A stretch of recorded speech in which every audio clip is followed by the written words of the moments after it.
Hey, it's Jason with Full Spectrum Power.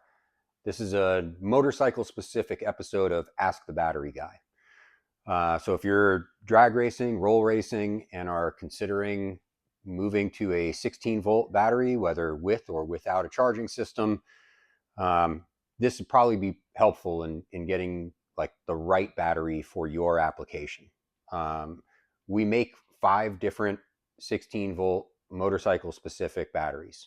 Um, and each one of them was built or designed for a different application. So let's start with something fairly common. Um, we're seeing a lot of guys that are roll racing, late model GSXR thousands. They still have a charging system. Um, what battery should they use? Well, because you're using a charging system, you're out on the street, you can use our lightest and smallest 16-volt battery, the P4 RR16. More than enough power to start, a turbo GSX-R 1000. Doesn't have a lot of capacity. This is about 4 amp hour. So um, you really can't run this in a total loss situation. Not going to happen. It's not going to be enough capacity to go rounds in total loss at the drag strip. So again, if you've got a bike that you're roll racing or even dig racing on the street that you're driving to the spot, this is a decent choice, but it really does require you to run with a charging system, just full stop. Second,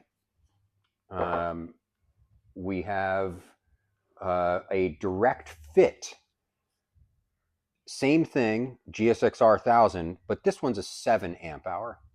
So if you do not want to use the small form factor and you've got a kind of a stock rear subframe, this is a good fit just for going to a direct 16-volt battery swap.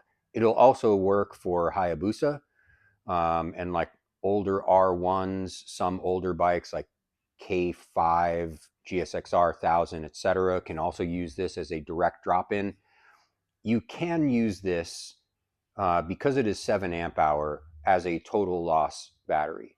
It'll work fine with the charging system, 16 volt, but it can also work at the track if you're running total loss. 7 amp hours is like kind of the minimum capacity that we would suggest for somebody that is not running a charging system at the track. Okay. The next one is our most popular, the P9B RR16.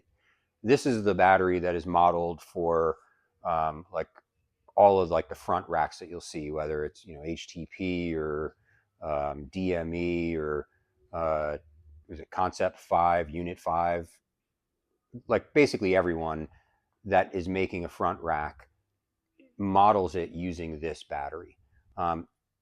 This battery takes the same internals as this P9 RR16.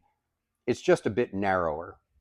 And so if you're putting this in a front rack, there's a lot of space limitations. Obviously, this is kind of the smallest form factor that we could come up with that would allow for a kind of remote location while still having enough capacity. And this is by far our most popular 16-volt battery. Now, once you move on from there, you start getting into the larger stuff. And even though it is not physically that much larger, it's almost twice the capacity. This is 12 amp hour worth of capacity. This battery is good for like a nitrous grudge bike or nitrous pro street bike, where not only do you have the big fuel pump and the standalone and all of the other stuff, but you've got multiple solenoids that are banging away on this thing. 12 amp hours worth of capacity is more than enough to make sure that you don't have a ton of voltage drop during a pass.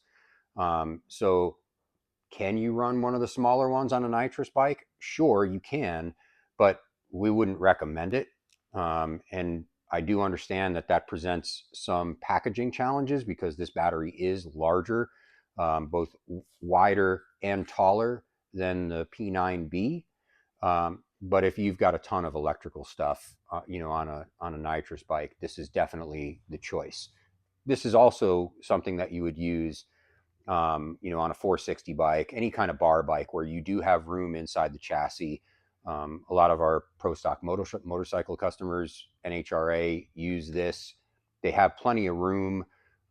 Some people use this kind of like behind the front wheel, um, underneath the V cowl. Other people put this like, directly behind the transmission, in the belly pan.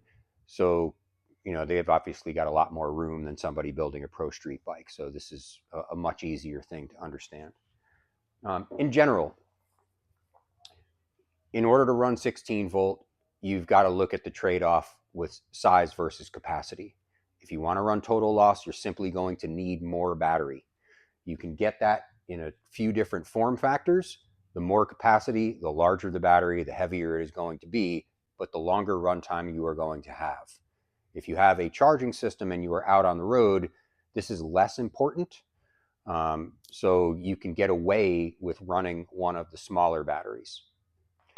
I think that should cover this topic. If you have additional questions, you can either leave a comment or call me here at the shop, send an email, whatever. Happy to talk your combination with you so that you get into the right battery the first time.